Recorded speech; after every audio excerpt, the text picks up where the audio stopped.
Good evening, everybody. I wanted to give you my raw thoughts on the OpenAI and AMD deal that happened this morning. Please keep in mind that all these thoughts are my own, and I'm just going to break down what I'm thinking right now because this is pretty big for the industry. So, as I'm sure you've heard, this deal is for 6 gigawatts to power OpenAI's next generation AI infrastructure. They're going to be purchasing chips across several generations from AMD. The deployment is going to be set with 1 gigawatt from the AMD Instinct chip line, and it's not set to deploy until the second half of 2026. AMD also issued OpenAI a warrant for up to 160 million shares of AMD. The shares that are provided through the warrant are performance-based warrants priced at a penny each, and the equity agreement is separate from OpenAI directly purchasing chips from AMD. They're structured to vest as milestones are achieved. The first tranche of shares vest with the initial 1 gigawatt deployment, and then the initial tranches vest as the purchases scale up to the full 6 gigawatts. I mean, when I think about the magnitude of this side, it goes back to what I said the other day. I'm going to share my screen, and I'm just going to go over real quick again the capex from Amazon, Google, Microsoft, and Meta. It just continues to expand. I mean, in Q1 2025, my screen is not shared, of course. Hold on, I'm sorry. In Q1 2025, it increased by almost 63% year over year. And then in Q2, it increased by almost 67% year over year. And it went up by about $5.5 billion. I mean, this is increasing. The rate of acceleration in spend continues to increase, and this had nothing to do with OpenAI. So what did OpenAI just do? Well, if we look at one thing that they said,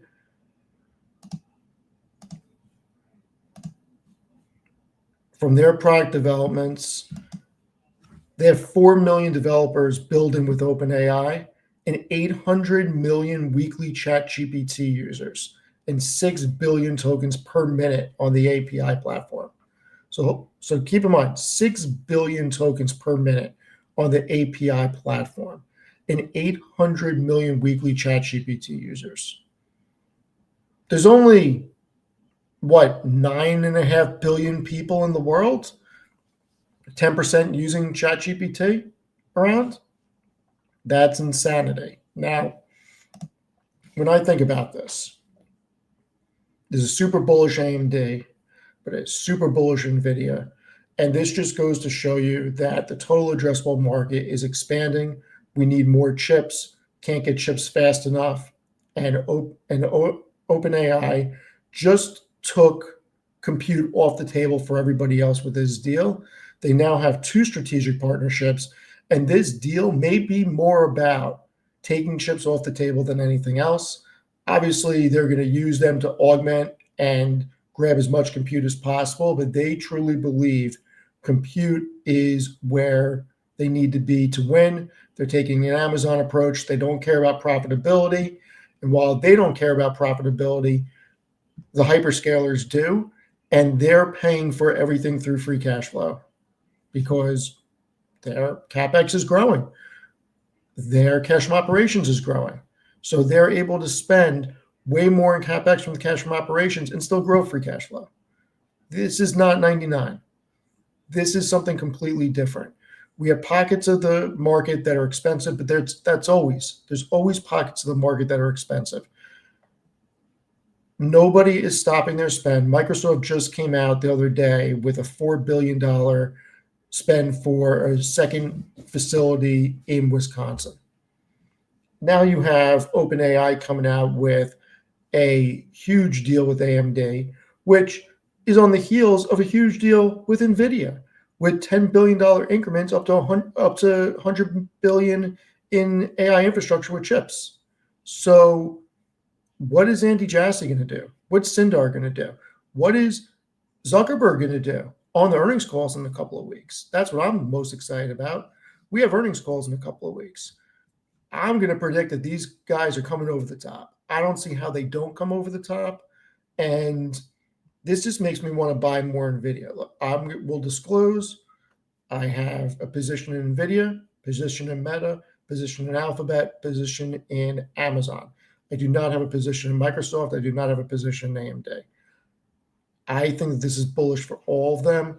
And I don't think people realize how much we are going to see expansion as these companies continue to build and continue to buy chips. I originally thought we were in a 18 to 24 month cycle of build out. I updated that to 3 to 5 years. And now I really think we're at 7 to 10 years. I really think this is a 7 to 10 year build out phase, if not more.